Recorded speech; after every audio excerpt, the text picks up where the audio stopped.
Hello dear student. आज का question है फंक्शन चैप्टर का ही, लास्ट ईयर आया था ये। क्या है क्वेश्चन? इसमें एक फंक्शन गिवन है और उसने क्या बोला है, इसकी मैक्सिमम वैल्यू जो है वो कैपिटल में एंड स्मॉल वैल्यू क्या है, सॉरी मिनिमम वैल्यू है स्मॉल एम। तो F X equal to tan inverse क्या है function, F X equal to tan inverse sine X plus cos X. तो हम क्या करें, इसकी रेंज निकाल लें। तो इसकी रेंज निकालने के लिए तुम देखो तो ये कंपोजिट फंक्शन है ना, एक बाहर फंक्शन है और एक अंदर फंक्शन है। तो कैसे निकालेंगे कंपोजिट फंक्शन की रेंज, कैसे निकालते हैं ये हमने तुम्हें बताया था कि जैसे कंपोजिट फंक्शन क्या है, एफ ऑफ जी एक्स। तो इसमें तुम क्या किया करो कि पहले जी एक्स की रेंज निकाल लो। तो मान लो जी एक्स की रेंज कुछ आ गई अल्फा से बीटा, ठीक है। तो अब तुम f की वैल्यू देखो इन अल्फा से बीटा कि कहाँ से कहाँ तक जाएगी f की वैल्यू, ठीक है। या ऐसे समझो कि f का ग्राफ बना लेंगे और अल्फा से बीटा में हम देख लेंगे कि x जब अल्फा से बीटा होगा तो f कहाँ से कहाँ तक होगा। तो इस पूरे फंक्शन की रेंज आ जाएगी, ठीक है। तो अब अंदर वाले फंक्शन की हमको रेंज निकालना है। तो वैसे तो ये a sin x plus B cos X type की चीज़ लिखी है। क्या लिखा है, a sin x plus B A cos X, जिसकी रेंज क्या होती है माइनस रूट ए स्क्वायर। इसकी रेंज क्या होती है minus root A square plus B square से plus root A square plus B square, ठीक है। ये कैसे आया, कुछ कैलकुलेशन बताया था इसमें, ठीक है ना। बट ऐसा तब होता है कि जब डोमेन रिस्ट्रिक्टेड ना हो, मतलब यहाँ पर x बिलोंग्स टू क्या होता है r, ठीक है। डोमेन रिस्ट्रिक्टेड नहीं होना चाहिए बट यहाँ पर तो डोमेन रिस्ट्रिक्टेड है, इसने तो दे रखा है x बिलोंग्स टू 0 से पाई बाई 2, 0 से पाई बाई 2 में इसकी हमें रेंज निकालनी है, ठीक है ना। तो फिर क्या करेंगे, तो फिर हम यही वाला कैलकुलेशन करेंगे बट इस मेथड से रेंज नहीं निकालेंगे। तो ये वाला कैलकुलेशन यहाँ पर क्या करते हैं, वैसे हमने बताया था sign X plus cos x का डायरेक्ट भी याद रखा करो, नहीं तो क्या करोगे रूट 2 से मल्टीप्लाई कर दो और रूट 2 से डिवाइड कर दो। Under root A square plus B square यहाँ पर क्या होगा रूट 2। तो रूट 2 से मल्टीप्लाई और डिवाइड करोगे तो ये क्या बन जाएगा रूट 2, और यहाँ पर बन जाएगा 1 बाई रूट 2 साइन एक्स और 1 बाई रूट 2 कॉस एक्स। तो उसको तुम ऐसे लिख सकते हो sine of x plus pi by 4।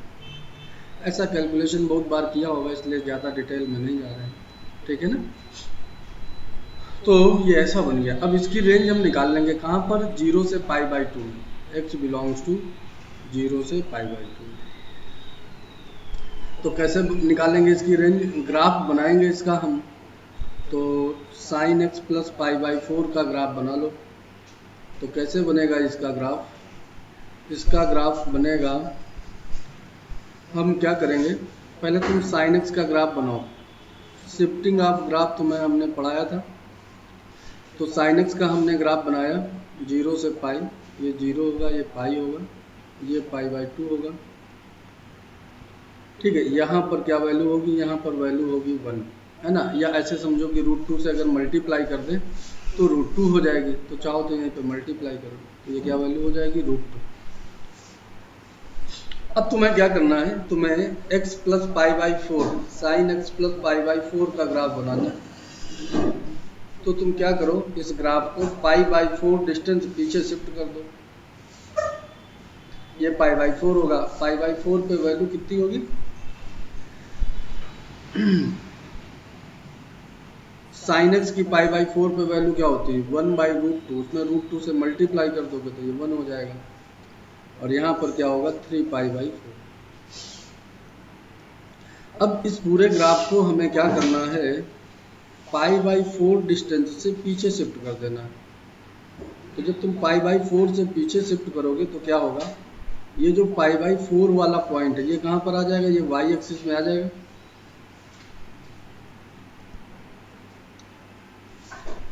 ठीक है। और ये जो ये देखो ये डिस्टेंस कितनी है पाई बाई 4 ही है, तो ये जो पाई बाई 2 वाली टोपी है ये पाई बाई 4 की सीध में आ जाएगी।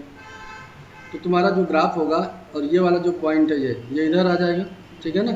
तो जो तुम्हारा ग्राफ होगा वो कहाँ बनेगा, वो इस तरीके से बनेगा, इस तरीके से।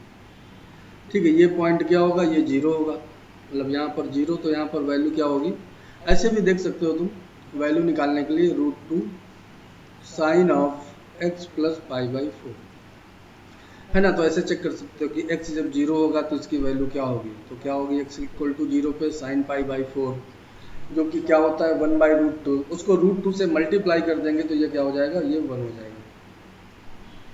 ठीक है, अपर वैल्यू ये हो जाएगी, जो कि अभी भी √2 ही रहेगी, यहाँ पर वैल्यू √2 ही रहेगी। ठीक है ना। अब ये पॉइंट आएगा किसके सीध में, ये हमने बताया था, ये कहाँ पर आ जाएगा, ये वाला पॉइंट π/4 की सीध में। ठीक है, तो π/2 कहाँ पर होगा, π/2 यहाँ कहीं पर होगा, यहाँ कहीं पर π/2 होगा। ठीक है, π/2 पे वैल्यू क्या मिलेगी, π/2 पे वैल्यू क्या मिलेगी तुम देख सकते हो, यहाँ पर रख के देख लो। तो x की वैल्यू π/2 होगा तो ये sin 3 π/4 हो जाएगा। sin 3 π/4 क्या होता है, 1/√2 इंटू √2 करोगे तो 1 हो जाएगा, तो मतलब π/2 पे वैल्यू कितनी मिलेगी हमें, 1 ही मिलेगी। तो अब हमको क्या ग्राफ चाहिए, हमको चाहिए 0 से π/2, तो 0 से π/2 हमें ग्राफ क्या मिलेगा, 0 से π/2 हमें ये वाला ग्राफ मिल जाएगा, इतना ग्राफ हमें चाहिए। तो इसकी मिनिमम वैल्यू तुम देख रहे हो क्या है, 1 है, और मैक्सिमम वैल्यू क्या है, √2 है ना। तो इस फंक्शन की रेंज, इस फंक्शन की रेंज हमारे पास क्या आ गई, अंदर वाला जो फंक्शन था इसकी हमारे पास रेंज आ गई 1 से √2। ठीक है, अब क्या करेंगे हम, अंदर वाले फंक्शन की रेंज आ गई तो बाहर वाले का ग्राफ, बाहर वाले का ग्राफ हम बनाएंगे और उसको देखेंगे 1 से √2। तो बाहर वाला फंक्शन क्या है, tan इनवर्स x है, और tan इनवर्स x का ग्राफ तुमको मालूम है -π/2 से π/2 के बीच में बनता है। तो हमने -π/2 और π/2 पे हॉरिजॉन्टल लाइन ड्रॉ कर लिया।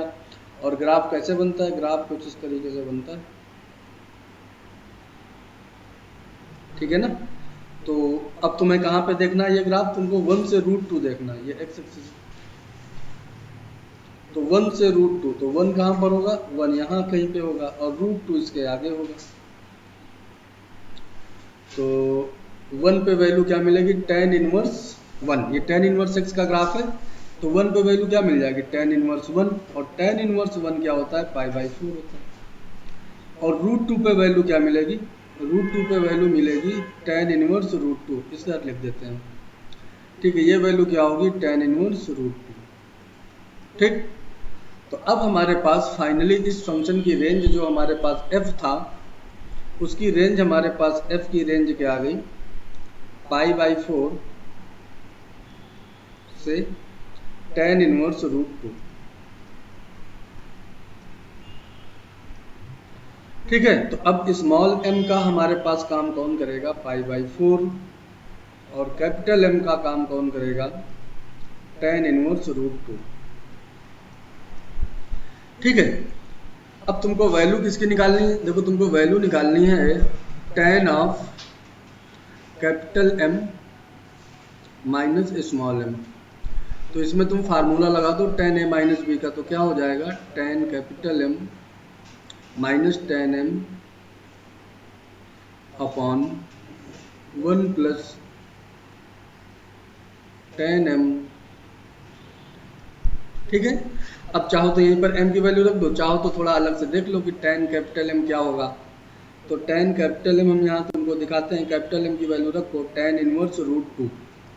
तो tan inverse √2, tan of tan inverse √2 क्या होता है, √2 होता है। तो ये तो तुम्हारा हो गया क्या, tan ऑफ कैपिटल M।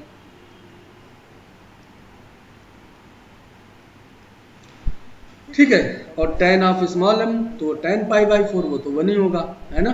तो इसकी वैल्यू क्या हो जाएगी हमारे पास, √2 माइनस 1 अपॉन √1 प्लस √2, तो उसको √2 प्लस 1 लिख सकते हो, है ना। अब इसको डिनोमिनेटर को अगर हम रेशनलाइज कर लें, जैसे कि हमारे पास ऑप्शन गिवन है, तो क्या होगा, √2 माइनस 1 से मल्टीप्लाई कर देंगे न्यूमरेटर और डिनोमिनेटर में। तो डिनोमिनेटर में तो हमारे पास क्या हो जाएगा 2 minus 1 which is equal to 1, and numerator में क्या हो जाएगा √2 माइनस 1 का होल स्क्वायर, ठीक है, अपॉन 1। इस होल स्क्वायर को खोलोगे तुम तो क्या आएगा 2 + 1 माइनस 2√2। तो ये हमारे पास आंसर क्या आ गया 3 माइनस 2√2। आई बात समझ में? अब हम ऑप्शन देखेंगे